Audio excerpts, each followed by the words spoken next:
Welcome to the Society for American Soccer History's SASH session with Tom Langton, who's joining us from Suffolk, England, and will present on the topic, an illustrated guide to Anglo-American football history before 1850. For many of us who do early American soccer history, we know how difficult it is to come by images. But Tom has one of the definitive collections in the world, and he's a master at telling stories with that collection. Founded in 1993, SASH works to promote, facilitate, and disseminate research into the rich history and heritage of soccer in the United States. You can find us on the web at ussoccerhistory.org and on social media with our Facebook and Twitter accounts. If you'd like to join the Society or renew your membership, please do so via the website. Now back to Tom. Tom Langton is the son of the accomplished British sports journalist and sports art and history aficionado, Harry Langton, who established the world-famous FIFA-Langton Collection, which is now owned by the National Football Museum Trust. Tom took over the family archive and company in 2013 and has since developed a new collection based on a range of traditional and modern themes. He uses these for exhibitions and displays. Tom is a biologist by profession and has particular interest in soccer anthropology before 1800 and in soccer fine art through the ages. Today's presentation will show evidence of ball games across America, Europe, and Asia, and reflect on the relevance to the origins of the global game. As you'll see, Tom's talk is illustrated with images from that famous collection. Please welcome Tom Langton. And I am going to make Tom host so he can show us his slides. Welcome, Tom.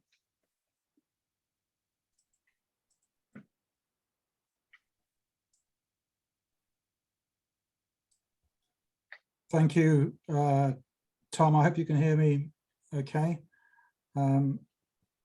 I like to look at interpreting football's cultural context. And I do this, as you said, as a biologist with an interest in behavior of wild animals and humans, and many other aspects of science that football touches on. But I also look at it in terms of being a player. I played, like many of you, probably playground soccer at school for 10 years, and cricket, rugby and hockey for the school, and basketball for my university. So I have some practical interest and experience as a player in rules and the manner in which games are or have been played and evolve. And the one particular area, which is sport as a proxy for dispute resolution through the years. I'm also passionate about the art genres through the ages, as Tom has just mentioned, as depicted in the various media: paintings, oil paintings, watercolors, prints, photographs, ceramics, metalwork, and so on. The significant artifacts in sport kit and equipment too, which has likewise changed through and reflected the ages as they've come through. And as Tom said, these were things that also motivated my father to create the FIFA-Langton collection, initially the FIFA Museum collection, but I've taken that forward, that family interest forward from my father, Harry, and my mother, Anne, who also played a large part in the company. So I see history as the crucial building block of knowledge, but upon which deeper understandings through science and art can also develop, and the sociological analysis, which I think is also extremely important, the development from childhood play to warfare, and basically everything competitive that sits in between and that shows up in these games. Just to let you know, I will be using a few terms that may no longer be considered acceptable in relation to ethnicity, but only really when quoting old documents, and this doesn't endorse them as acceptable terms. So just before I get stuck in, I'm just going to show a quick slide. It's a bit of personal introduction too. This photograph on the left is from 30 years ago, in 1992 in New York. There's my father, Harry Langton, on the right, who was based in London, England, with obviously Pele and USA soccer captains Tony Meola and April Heinrichs. Now, this was a press breakfast promoting the World Cup and an exhibition on the history of world football, told in the historic artifacts that obviously the competition would take place in 1994. So on the right-hand side, there's Al Colon, who championed the cause of the US Soccer Hall of Fame in the early years, making a presentation to my father. I don't know, I think some token of appreciation or something. And this is when an exhibition of what would then become the FIFA Museum Collection was held at Sotheby's in New York in July. And this was thanks to the work. The arrival of the collection in FIFA was due to, it followed the 1990 World Cup in Italy, where it first attracted attention by several people then in 1994 stateside and in Zurich, including Clive Toy, who I know is an active member of SASH, Keith Cooper, Sepp Blatter, Joe Havilange, and many others beyond. And just before you think I'm going completely crazy, I just wanted to illustrate something in terms of sociology. Sorry, I'm just going to get my notes. Sorry. Just as an example of the scope of my interest, without wanting to go too far back in time, one discovery in recent decades from Africa is that chimpanzees throw rocks at trees for reasons that aren't really fully understood, that are considered by some to be ritual in nature. Obviously, some animals use tools,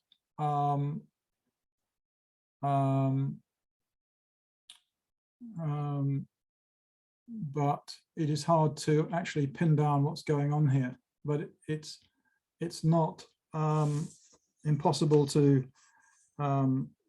consider, resist the notion really that successful early hominid juveniles and adults were playing with using their spare time and using excess energy for play, more elaborate communications.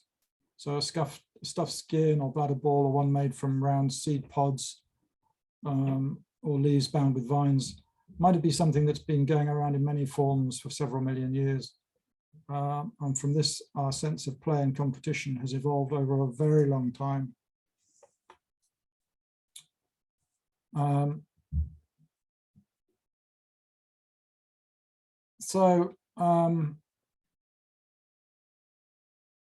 Yeah, I'm going to talk about football games, including those that are kicking games with an element of handling, and those with more handling that fall into a category of what I'm going to call old European football games. And the aim here is not to try to summarize what has been published over the last 200 years or so, and more recently about records and observations of ball games in Native American communities and elsewhere across the Arctic, subarctic and temperate regions. Information is assembling really well, and I particularly, what appeals to my sense of humor is the summary by journalist Mike Roberts with his amusing style of wordplay, which might be lost on non-English users, but in some cases. But also the accounts by Smith and Bunk. A lot of this really great stuff is coming through now and adding annually to our knowledge. So it's a really moving subject. And for me, it's interesting using these and many other texts to see how individuals, societies, and governments have used football through time to achieve their needs and ambitions.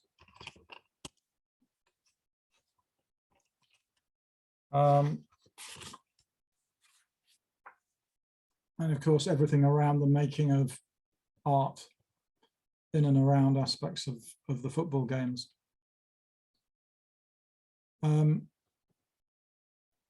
So we consider the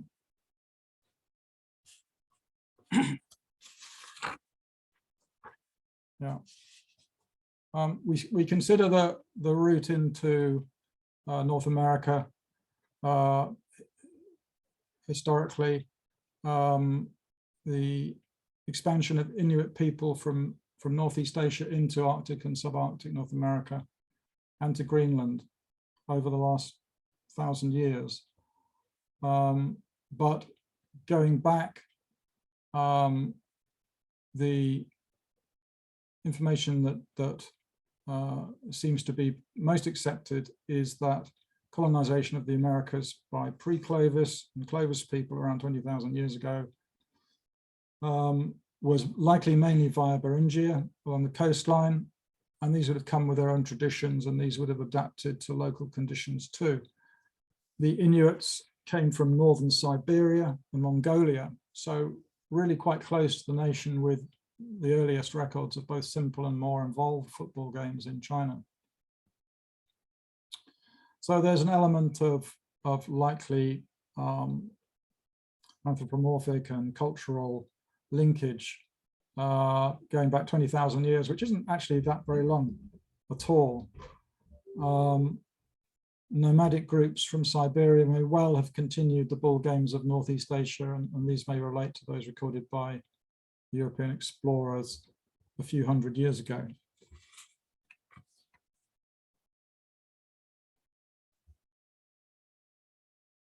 Now, this is just a very quick diversion, an aside really. Some of you may have seen the FIFA Museum online webinar on Su Chu and Kamari last week with Yangwen Zheng from Manchester University.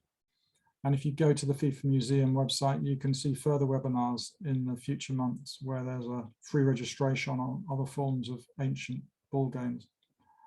So I just thought I'd throw that in because I did enjoy it. And I think if you haven't got onto that, then I don't know if it's going to be online, whether they're going to put them online, but the first one was very enjoyable. Okay, coming from the south, if you like, north, influence coming from the south into Texas, Arizona, New Mexico, I think, from the tropical places where rubber is grown. And you have this amazing bouncing ball that you hit with your hips, apparently, largely.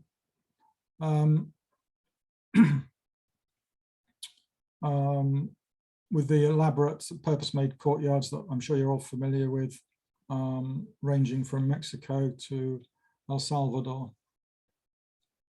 And these balls have been found dating back, carbon dated back to 1600 BC, with ornamental figurines of players dating back to 1200 BC, and now I think over 1500 ball courts identified to date. So it's clearly an extremely important and persistent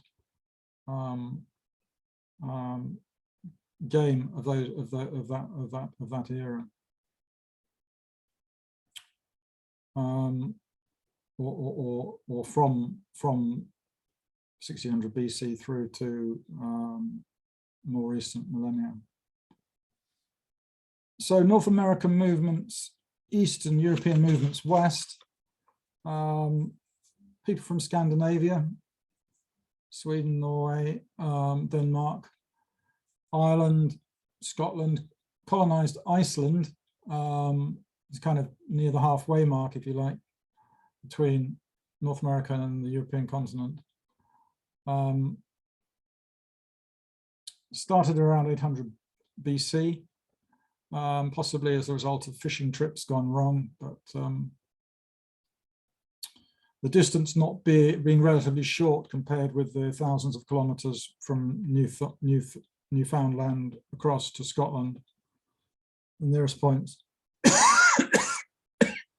And evidence of Newfoundlanders reaching Greenland and Viking Scandinavia's reaching Newfoundland around 1,000 years ago seem well established.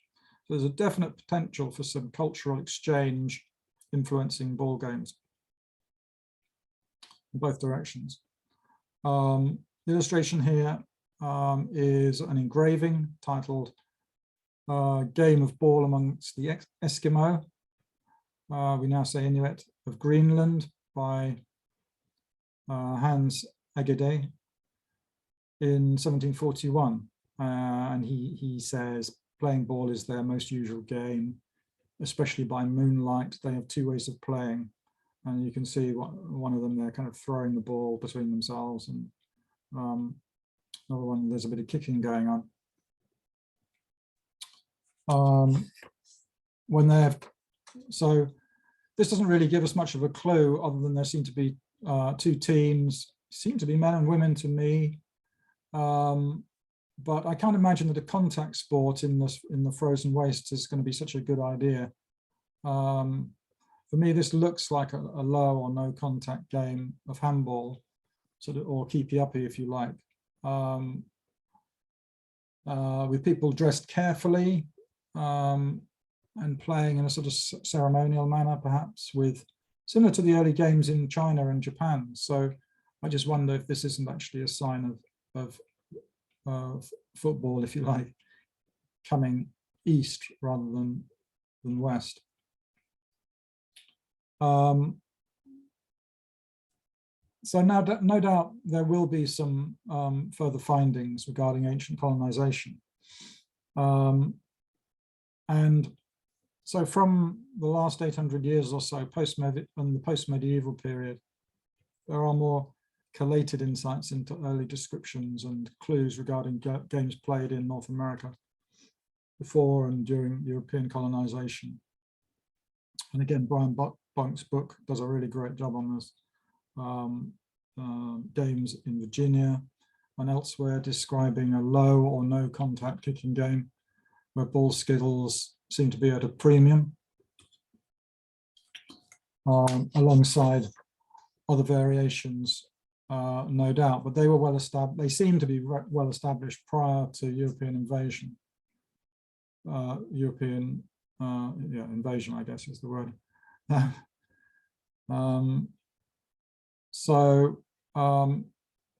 Obviously, there's an 1856 record of football between an English expedition looking for the Northwest Passage and again with the Inuit on Greenland, which looks like a few rules, handling, kicking game.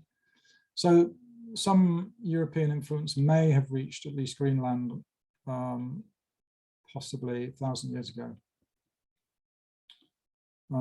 Kicking games were played by native North Americans as a part of traditional and cultural celebration, sometimes associated with festivities and gambling. And these are being described in the early 1600s. The illustration here is a hand-colored lithographic bookplate from George Catlin's Manners, Customs and Condition of the North American Indians. It shows in 1841 Native American Sioux or Dakota women playing a sort of mob ball game with sticks. The sticks, presumably there is a ball somewhere in the crowd.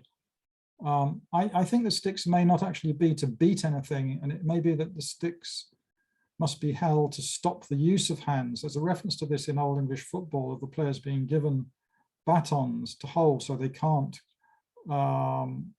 make it too violent. Although I guess these sticks might easily poke an eye out. But I'd be interested if anyone has any further insight on this. It may well be that this is actually known. So if anybody knows that, please tell me. In terms of European influence on ball games, especially in the northeast USA region, with colonization and population growth, I'm going to turn to a few English characters who were football players in the 1600s, one of whom came to New England, namely on the left here, Oliver Cromwell, who took part in the English Civil War, and John Wheelwright, who's a controversial Puritan clergyman, who by the sound of it liked a good hack. So this is a quote from a meeting of the American Academy of Arts and Sciences in 1894 at the Executive Mansion in Washington. And as you can see, the Reverend John Wheelwright, son of a well-to-do Lincolnshire yeoman, was graduated in 1614 at Sidney Sussex College, Cambridge. Some memory of his Cambridge is a short way north of London. Some memory of his prowess in college athletics held to a later time. For Colin Mather writes that when Wheelwright was a young spark at the university, he was noted for more than ordinary stroke at wrestling, so he's good at wrestling. And afterwards, waiting on Cromwell, probably they had a system whereby the junior would look after the senior pupil, with whom he had been contemporary at the university. Cromwell declared to the gentleman then about him that he could remember the time when he had been more afraid of meeting Wheelwright at football than of meeting any army since in the field. Well, when it came to fighting, Cromwell was ferocious, and so that's actually quite a strong testament. And it appears that that Wheelwright, who spent at least 3 years, I think, in the US, founded Exeter in New Hampshire, was keen on the game. And you just have to wonder, did he have any influence while he was over there in the 1630s? Founded a town, he might have founded some games. I'm just going to say a little bit about let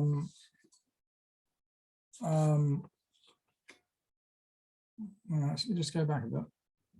I think one of the points here is that football, English football here, is clearly a kind of a game that gets better described in the 1700s, where there's a real risk of injury,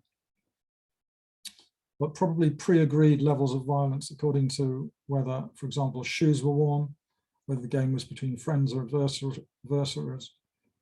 And as I said, Wheelwright went to sail to the States in 1636.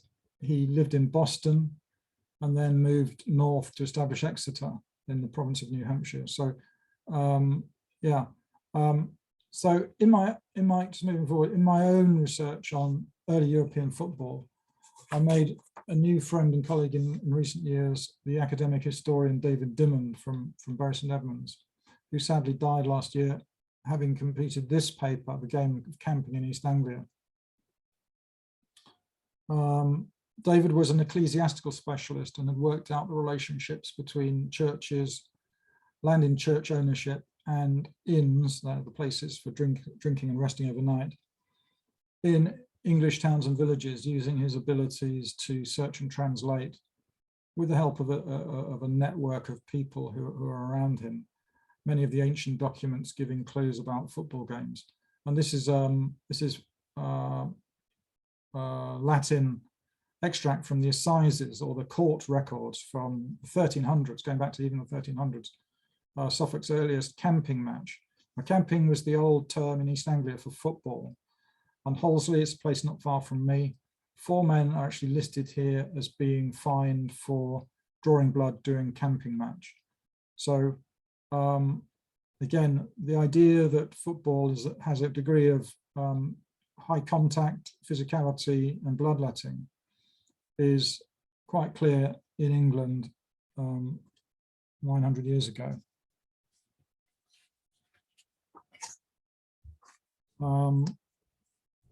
David's intensive research in 2 and in parts of another, in 2 counties and parts of another 2 counties, not only show how closely football or camping was associated with rural life, but was also associated with a boom time in the 1450s, when economic conditions improved in East Anglia and recreational time was more viable.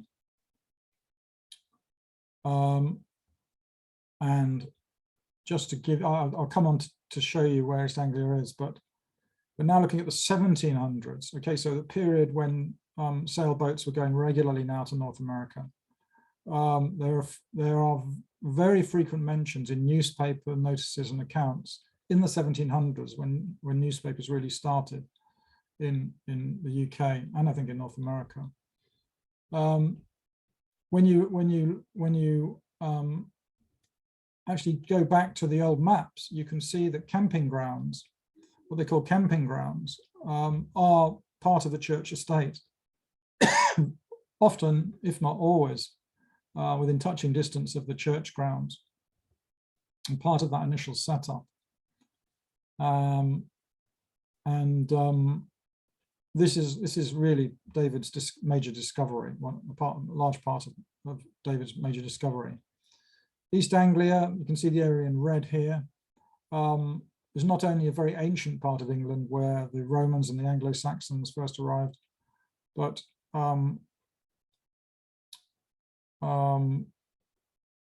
contains a lot of Roman towns. It goes back extensive Roman occupation. And again here, the camping close on this map, again, it's a 19th century map. It's close to the church grounds. These were used for archery practice, which was the main warfare instrument, in addition to siege catapults and the like, as well as things like theatre and education, small markets. And this is a time when churches were really more community centre as a religious focus. You know, the churches, there was a boom in East Anglia in the 15th century. Effectively, the Silicon Valley of England, based on the wool trade, selling dyed cloth to the continental Europe. There's a large amount of business to be made, and the wool trade and the cloth manufacturing, dyeing with special dyes and export to Europe made this region extremely wealthy. So this gives you an idea of location. So you've got the counties of Norfolk or Norfolk and Suffolk, Cambridgeshire, which is, if you look at Ely, Cambridge must be somewhere near the D of Devil's Dyke, then London's below. So, and Essex here, they're all in touching distance of London. And so this was a centre of population density due to the proximity to mainland Europe. It's also familiar to many people from the US because this was the area where US personnel were based in World War II, saturated with airfields used for the campaign in Europe, by the way. So, yeah, newspapers from the 1700s are being digitized. And importantly now, they're getting word search. And you probably know this, but certainly over here, we haven't had word search until quite recently. So there's a new opportunity to look much deeper and also to move in on translation of church records from Latin, because many of the old records from churches are in Latin, so they need translation. And this is a dot map of places where football matches were recorded across East Anglia from the newspapers and there was something like 100 by 1800. And just the first few by 1710, there was a handful. It grew steadily across the century. And you can see that camping and football is widely dispersed across the major towns and villages. It's the game, if you like, and it's extremely common. So just a quick summary. Late medieval churches were built on sacred sites with supporting land.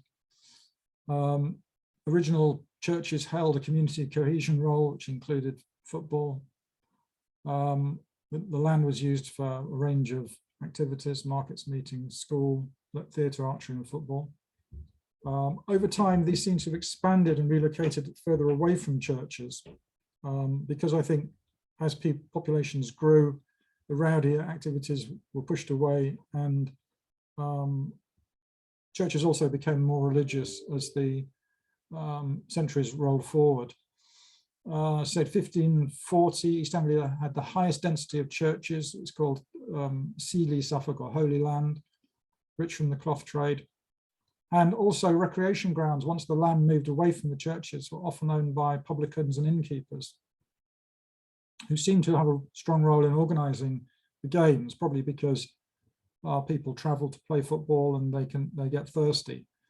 So in some senses, by the 1700s, football was both working class, middle class, and there is also evidence of wealthier men supporting games. This guy here is in a Trades FC shirt. This is actually late Victorian, but I just used it because it's quite clear from these newspaper accounts that football games between, for example, bakers and shoemakers were being organized by guilds, and they weren't just scraps from local lads having a game. What kind of game was being played? And I think this is where it gets quite interesting. From what's now called Italy, Antonio Scano's account of football in what's now called Italy, is almost exactly, this has been said before, so it's not really new, but on second, I've done a really detailed scrutiny of this, and kicking camp, which is the sort of low contact version, and savage camp, which is the full on, you might get killed version, are very, very analogous to Scagno's account of Calcio in Italy. And if you look at the accounts of Moore and Formby from the early 1800s, looking back, they are derived from the 1700 newspapers. And you can speculate as to whether it's a different game or the same game. I can't find a difference. They all have the same elements, and it just makes you think that back in those days, there was definitely a lot of contact between across the continent. Pilgrims move, thousands of pilgrims moving every year to England from continental Europe. But it's a precursor to kicking and handling games, in other words, the rugby football games. And it falls, this is my behaviorist coming out, it's a gradational spectrum according to sporting injury etiquette. And I think this goes for wherever you are in the world. You have at the one end, the kicking only or the mainly low, no contact games. The sort of middle kicking and handling, passing with a degree of contact that might get you slightly hurt or hurt. And then there's the extreme end of savage or fight football, where injury and death is actually part of it. And I'll come on to why I think this is important.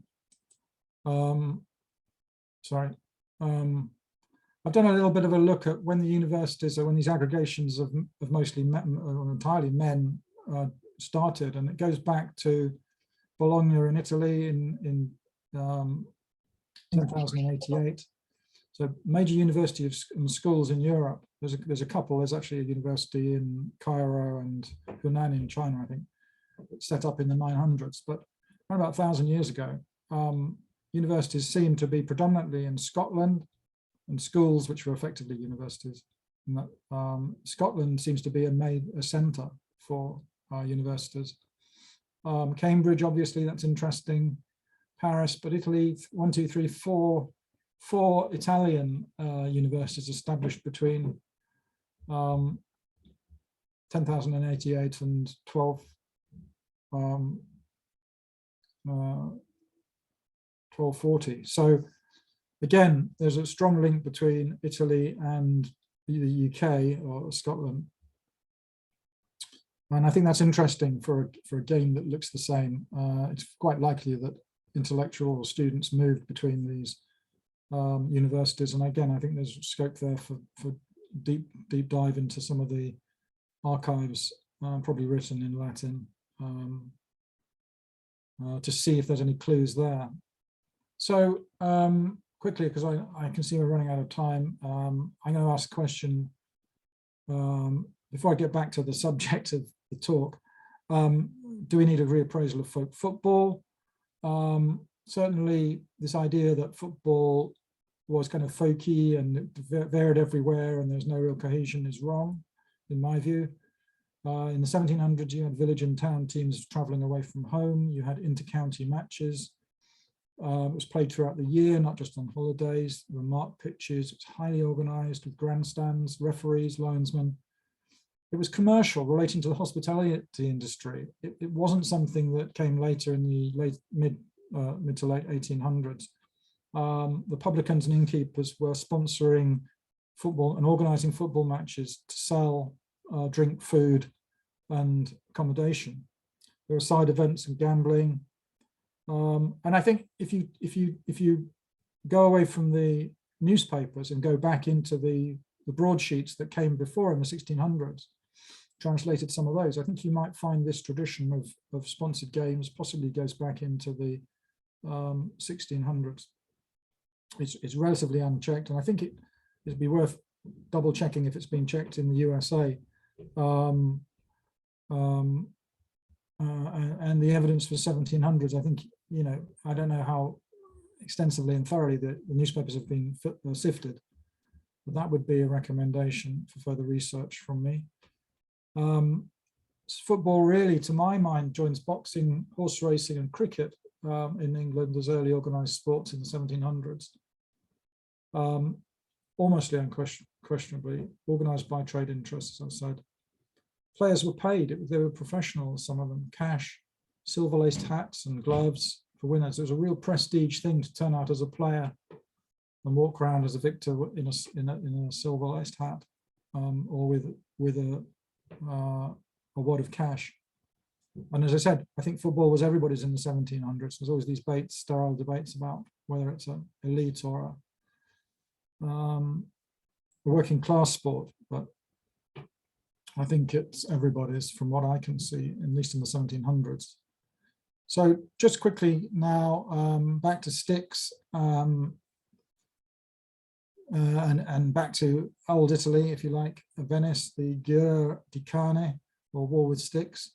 These were really brutal games where people would murder each other fighting their way across a bridge. They weren't supposed to, but it began really early in the 1300s and lasted till the 1500s when sticks were banned and hands only. The trouble with the stick game is that people had knives too. They were horrific spectacles if you read the old accounts, but they were primitive ways of settling scores and probably better than raiding each other's village to slaughter everybody. This was some kind of normalized contact coordinated by the elite, no doubt. And again, talking of brutality and wars, getting back to America, army recruitment. I picked out this record from one of the newspapers from January 1771, which is Hyde Park in London, where I think Tom's based. And it says, yesterday, while a number of fellows were playing at football in Hyde Park, a press gang was sent for who secured 17 of them. So football players were being press ganged into the army and sent abroad. Some of them would have gone west, some of them would have gone east, perhaps to the American wars.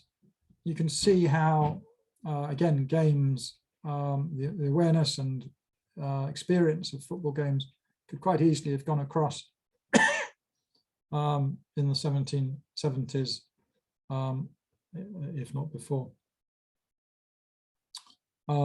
Transatlantic sailing around then was something like 20 days out, so 40 return. It was not a great journey, but nevertheless happening on a regular basis, probably once a month or something like that. And packet ship service with post was 2 a month from 1817.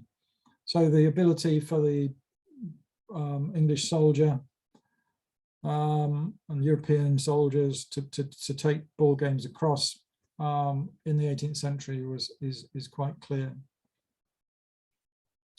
Michael Oriad's book on the art of football is one of my favorites. It's a really great publication and really speaks volumes in terms of the ancestry of the games. But I see in these pictures by Winslow Homer and the one in Maryland, I see basically a fight game. It's a full-on contact game with allowed violence. I just wonder if this is, obviously this is 1860s. I just wonder if this isn't a tradition of fight football brought across from Europe and ingrained into the US men of the time. I'm sure that that could be, if it's true, it could be found through with a bit more digging and a bit more investigations, and shoot me down if you already know. And of course, this is all well before Lord Kinnard, who seems to be the doyen of early British soccer, who came to the States as an 18-year-old in 1865, while the steamships were then crossing from Liverpool to Quebec in 12 days. And he did, I guess, a rail trip from Niagara through Chicago, Cincinnati, and St. Louis. They were obviously privileged, wealthy men with fortunes amassed by their parents and grandparents based on slavery and other forms of wicked abuse from the British Empire, no doubt. By then, obviously, the story is better known as fully accounted for in some of the publications that are mentioned and others. So again, conclusion here, I think there's a compelling notion that fair play existed in Native American football games, and it predates the European influence. I think the British European colonists influenced American football games from the 1600s, if not earlier, introducing games with ranges of physicality, and that a deeper dive into the 1600s and 1700s in the UK and the USA could reveal further detail of use to us. Thank you very much.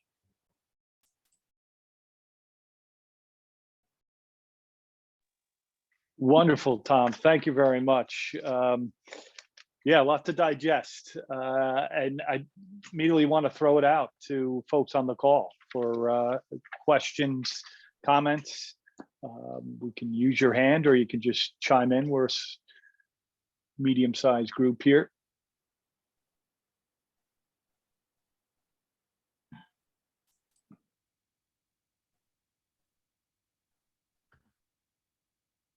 Did David put his hand up? Yeah. Not... Hi. Tom. Go ahead. Tom, thank you. That was absolutely fantastic. Really great overview and summary of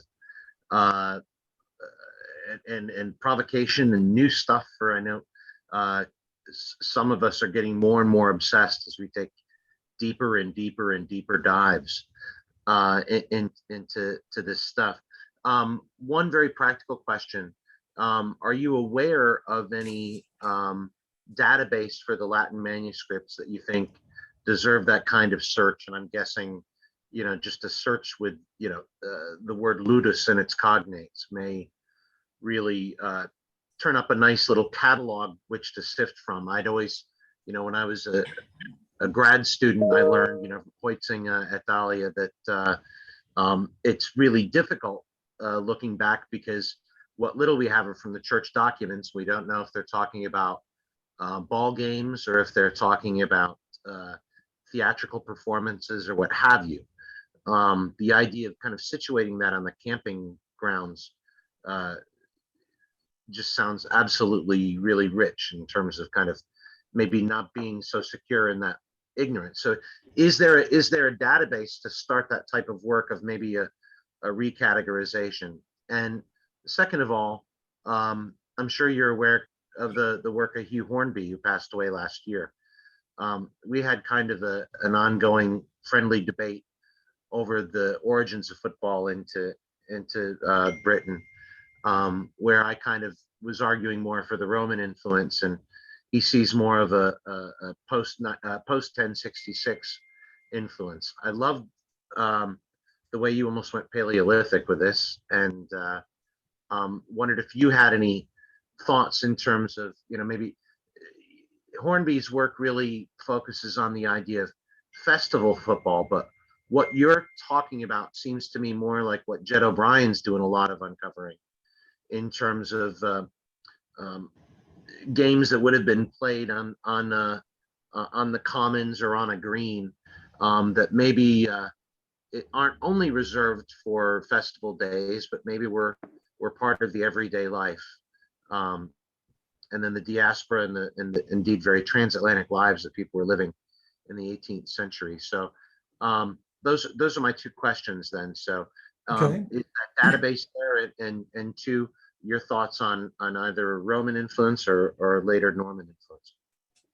Okay. Well, first question on database. It's really unfortunate because I got to know David Diamond 2 years ago, and already he wasn't well, and it was a real effort to work with him to get the paper published. And he was so unsteady. We had to keep it to absolute essentials, and I didn't really wasn't able to quiz him on what was next. We were so busy dealing with the manuscript to get it done. The answer is I don't really know.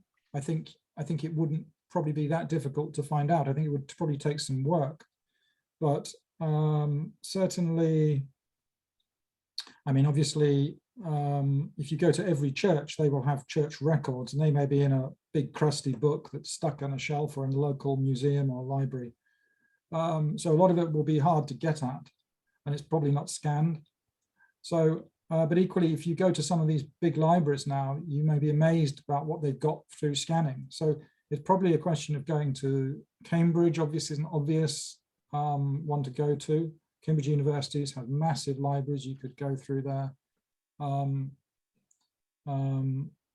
North America, I don't know where the church records are kept, but they could be anywhere, I guess, too.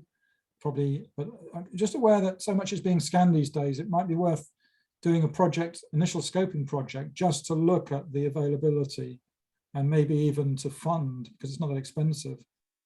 Scanning and translation, well, translation is more expensive, but you can find volunteers who do it. And actually the way David caught onto this was to ask his friends who were going through manuscripts to tell him every time they saw the word camping. And that's where it all came from. It was a fluke. He just asked them one day, can you keep a note as they go through for other purposes? And he started to get this flurry of records and then looked into it. So that's on availability. I think it's all there for the taking, but it might take a research program to get at it. Secondly, yeah, I mean, I don't think they're mutually exclusive. Obviously the Norman invasion brought was just a little bit, just a later wave than the Roman invasion. And I go to some of these big Roman amphitheaters in Britain, and I just look at them, and actually the kids play football in them, and you just think, I wonder if they played football in these amphitheaters. But again, I'm sure in Italy, some museum somewhere, they'll have Latin description of maybe of people playing. You know, did Romans play football in amphitheaters when there wasn't a massacre on? You know, I'm sure those big amphitheaters were used for other purposes than just killing things. I don't know, but it's one of those avenues that I've always wanted to go down and haven't really had time beyond a sort of casual thought. Yes, these games were obviously festival related when people were expected to work all the time. But I think the trades thing has been underestimated, and obviously the way the situations in which men get stuck together for long periods of time, principally the military, but also schools, and also the workplace, and as work becomes more mechanized, you see references to trade guilds playing football. Again, right back into the early parts of the last millennium. So I think there's an element of football being coordinated by the people who bring together loads of blokes, and they need to have that outlet of energy and recreation that fulfills a basic need to let off steam and be a little bit competitive. So I don't think that there's necessarily a clash there. I just think what we're probably trying to do here is bring a bit more clarity to it. Does that answer Yeah, very much. And I think the theory of the trade really kind of aligns really well with what we know about medieval drama as well, right? The trade guilds and their sponsorships of plays. So again, this larger notion of the ludus, or the a time of play.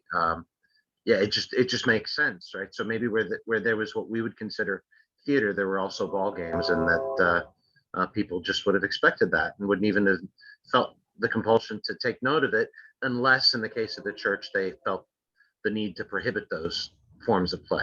Right? One of the things I've noticed in England is there's a tendency for football games to be held on festivity periods in the 19th century with people dressed in fancy costume. And the fancy costume is often the early pantomime characters of old Italy. And, it's interesting that the church link as well is really interesting, because churches were social centers before around the 1400s, when they became more strictly religious. And I just wonder if the theatre element has pervaded all the way through, so that these games, when it's okay for people for men to dress up in women's clothing, and to become these pantomime characters, I just wonder if it isn't really ancient. And I've got a collection of about 20 Victorian photographs of these various games. They seem to be in rural villages and all over. And I did a little bit of investigation into theatre, the early ranges of theatre, and these costumes go just straight back to old Italy. So again, there's a bit of research there for somebody. Kevin Talek Marston, Neuchâtel. Thanks, Tom. Very, very much enjoyed the lovely photographs. There's some incredible images. My question, Tom, is really specific to the sources on some of those pictures, and some of the images that I was trying to see it on the screen. It's a little bit small, so I wasn't sure. But particularly the Native American photograph, which is of the sticks game. It seems to me, I don't think I heard you mention this, but it seemed to me that there were women. Yeah, it was. Am I right? Yes. Okay.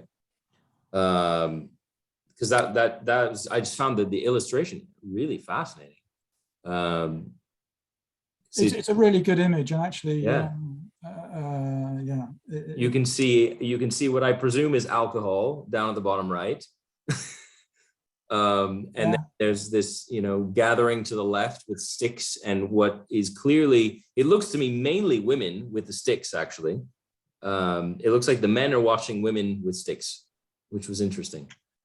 Yeah, no, I think that's right. It's a women's game. They've got sticks. They've obviously, the men are enjoying it hugely by the look of things. There's a few women with young babies, not playing. Yeah. And just out of curiosity on the source of this image, where does this one come from? This is sorry, I think I said and if I missed, I'm sorry if I missed it then. I'll just refer to it because I want to get it right. I'm a bit fuzzy-headed because I'm in the middle of a COVID outbreak, so I'm feeling a bit crazy. Yeah, so this is 1841, that's right. Native American Sioux or Dakota women. And this is it's a book plate.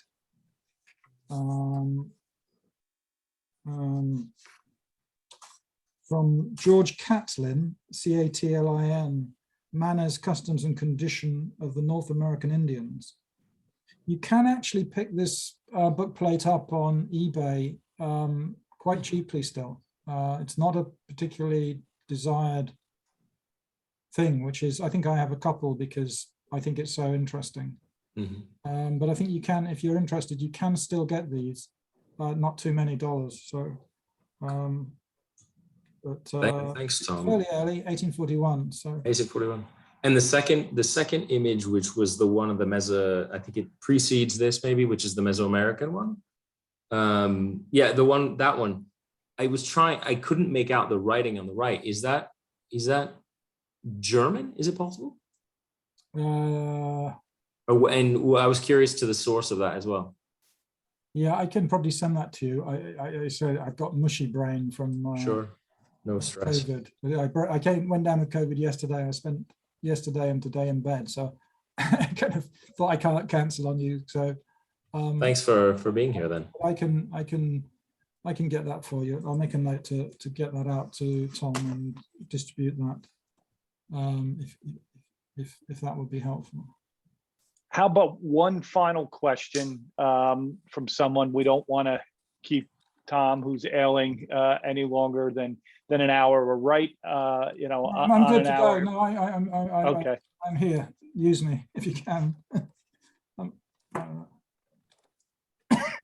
mean, I'm going to just make a comment.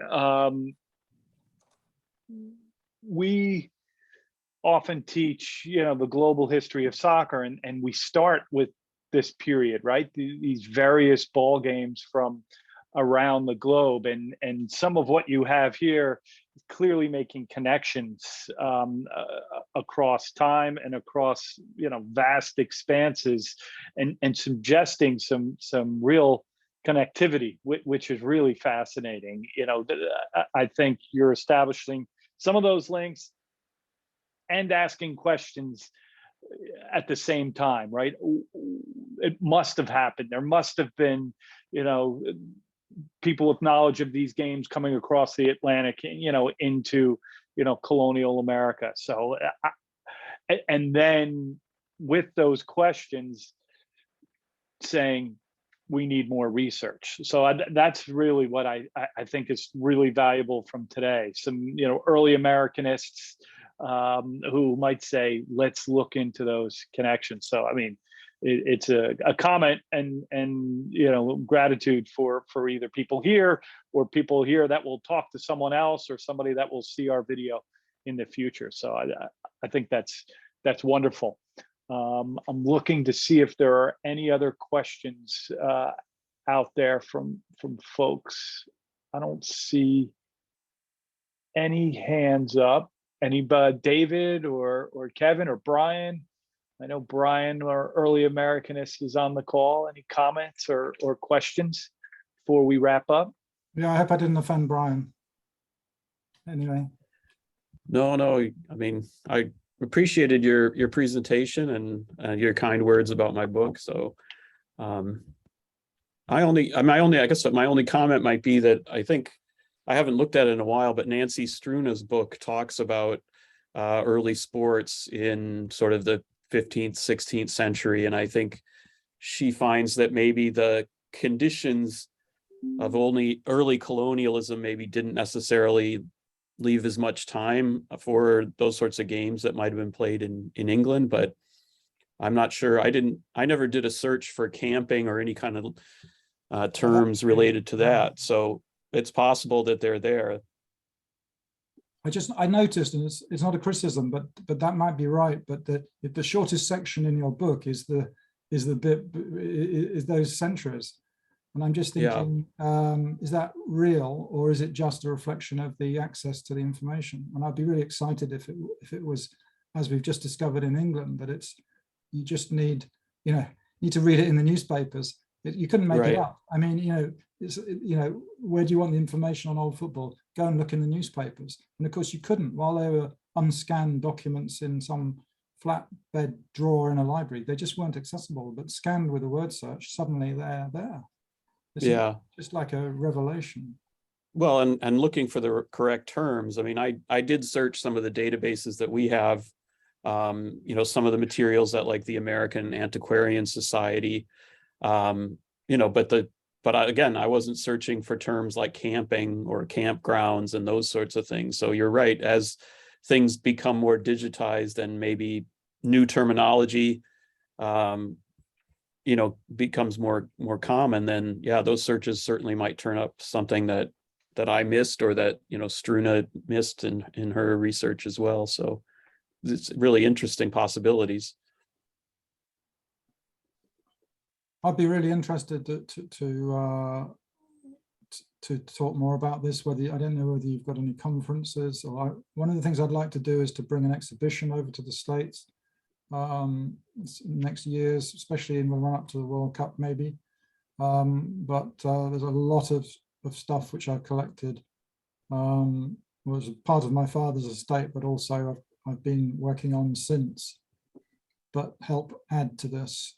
And so I'd be really interested in any ideas or synergy that could create with SASH, or any of you people watching, because I think it's a subject that deserves research money,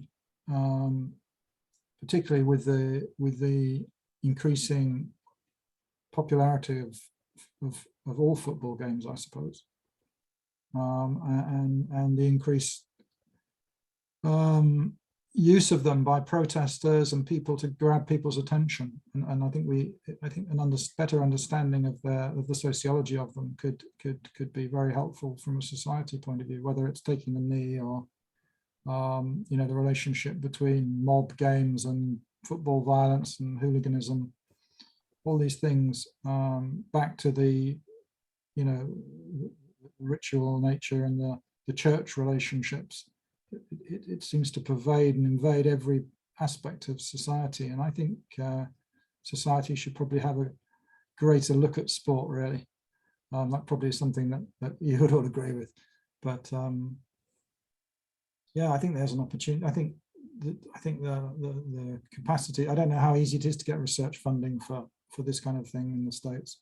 Over here, it's really difficult at the moment, particularly. It's hard this side of the pond too. So, but I think that's a wonderful summary. The importance of sport, additional inquiry. Some 21st century transatlantic movement of your collection and an exhibit. Some of us are affiliated with universities, so let's keep that in mind as we look towards 2026. But thank you. Tom said, very, English thing with the stiff upper lip, bedridden yesterday and part of today, but he joined us. So we thank you very much. And we hope that your convalescence is quick and smooth. Thank you again. Well, pleasure's all mine. Thank you, Tom. Thank you, everyone. Thank you. All right. Thanks so much, Tom. Really appreciate it. That's freaking great, Tom. That was both Toms. That was fantastic. Oh man, just great. Love that stuff. I can't get enough of it. All right. Folks on the call that are remaining, I know some of us are committee members. Want me to give you a quick update on the conversation I had with Jorn yesterday? Tom, you're happy to stay, but if you'd like to